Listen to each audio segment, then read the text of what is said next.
లోకంలో ప్రతి ఒక్కరూ భయపడే విషయం మృత్యువు మాత్రమే. భూమి మీద పుట్టుక మరియు మరణం సృష్టి యొక్క నియమాలు. అలాగే ఈ విశ్వం యొక్క సమతుల్యతకు మరణం చాలా అవసరం కూడా. లేకపోతే మానవులు ఒకరిపై ఒకరు ఆధిపత్యం చెలాయిస్తారు. సమాజంలో ఆకృత్యాలు పెరిగిపోతాయి. హింస ప్రజ్వలిల్లుతుంది. అదెలాగో తెలియాలంటే ఈ కథ వినండి.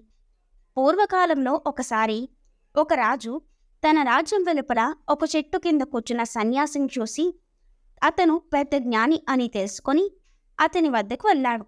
ఆ సన్యాసికి ప్రణామం చేసి, "ఓ స్వామి, నేను అమరత్వం పొందగలిగే మూలిక, ఔషధం ఏదైనా ఉంటే దయచేసి నాకు తెలియజేయండి" అని అడిగాడు. అది విని రాజుగారిని చిరునవ్వుతో చూసిన ఆ సన్యాసి, "ఓ రాజా, దయచేసి మీరు ఎదురుగా ఉన్న ఆ 2 పర్వతాలను దాటండి. అక్కడ మీకు ఒక సరస్సు కనబడుతుంది. మీరు బ్రహ్మముహూర్తపు గడియల్లో అభ్యంగనం ఆచరించి ఆ సరస్సులో నీరు త్రాగండి. దానితో మీరు కోరుకున్న అమరత్వం పొందగలుగుతారు" అన్నాడు.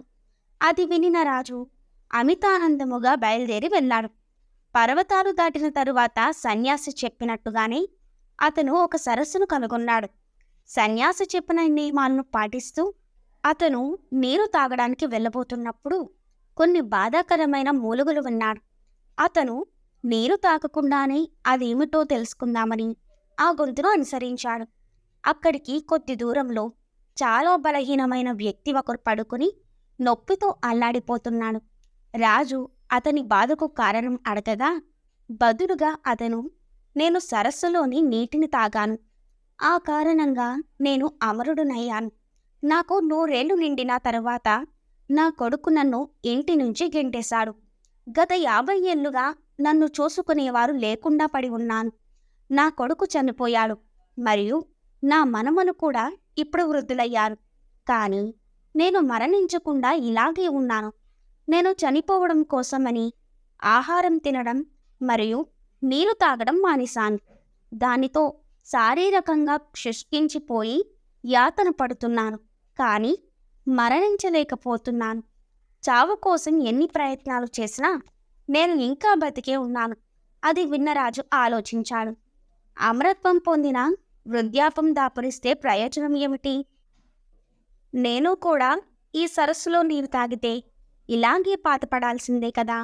అలా కాకుండా అమరత్వం మరియు యవ్వనం రెండూ పొందితే బాగుంటుంది అనుకుని సలహా కోసం మళ్ళీ సన్యాసి వద్దకు వెళ్ళి అడిగాడు. దానికి సన్యాసి నిర్మల మనసుతో ఇలా అన్నాడు, "రాజా, సరస్సు దాటిన తరువాత మీరు మరొక పర్వతాన్ని దాటండి. అక్కడ మీకు పసుపు రంగులో పండిన పండ్లతో నిండిన ఒక చెట్టు కనిపిస్తుంది. వాటిలో ఒకటి తినండి. అప్పుడు మీరు అమరత్వం పొందడంతో పాటు యవ్వనంగా కూడా ఉంటారు" అన్నాడు. అది విన్న రాజు సన్యాసి చెప్పినట్లే అక్కడకు వెళ్ళాడు. అతనికి కొద్ది దూరంలో నిండా పండిన పసుపు రంగు పండ్ల చెట్లను చూశాడు. రాజు సంతోషంగా పండ్లను తెంపి తినబోతుంటే కొందరు మాట్లాడుకోవడం అతనికి వినిపించింది.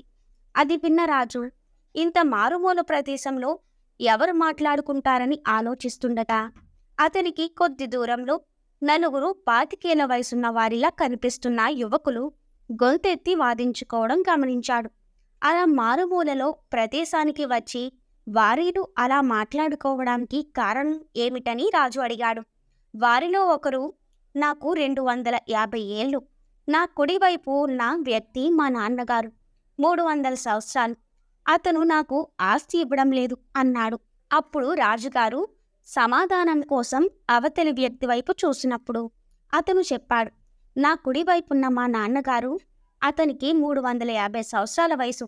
అతను తన ఆస్తిని నాకు ఇవ్వనప్పుడు నేను నా కొడుకుకు ఎలా ఇస్తాను?" అన్నాడు. దాంతో రాజు అతని వైపు చూడగానే ఆ వ్యక్తి కూడా అదే విధమైన ఫిర్యాదు చేస్తూ నా పక్కన ఉన్న 400 సంవత్సరాల వయసు గల అతని తండ్రిని చూపించి, "నా తండ్రి నాకు ఇవ్వడం లేదు కాబట్టి నా సంపద నా కొడుక్కి నేనెలా ఇవ్వగలను?" అన్నాడు. ఇలా వీరు ఇంతకు ముందు నివసించిన ఊరిలో ఒకరి ఆస్తి కోసం ఒకరి అంతులేని పోరాటాలు చేస్తుంటే చూసి తట్టుకోలేక ప్రజలు తమ గ్రామం నుంచి వెళ్ళగొట్టారని వారందరూ రాజుతో చెప్పారు. దిగ్భ్రాంతికి గురైన రాజు వెనుదిరిగి సన్యాసి వద్దకు తిరిగి వచ్చి, మరణం యొక్క ప్రాముఖ్యతను నాకు తెలియజేసినందుకు ధన్యవాదాలు అన్నాడు. మరణం ఉంది కాబట్టి ప్రపంచంలో ప్రేమ ఉంది అని సన్యాసి అన్నాడు. మరణాన్ని నివారించే బదులు మీ ప్రతిరోజు, ప్రతి క్షణం, ప్రతి సెకను జీవించండి. జీవితాన్ని పరిపూర్ణంగా బ్రతికేందుకు మార్గాన్ని వెతకండి. మిమ్మల్ని మీరు మార్చుకోండి. అప్పుడు ప్రపంచం మారుతుంది. సర్వేజన సుఖినో భవంతు.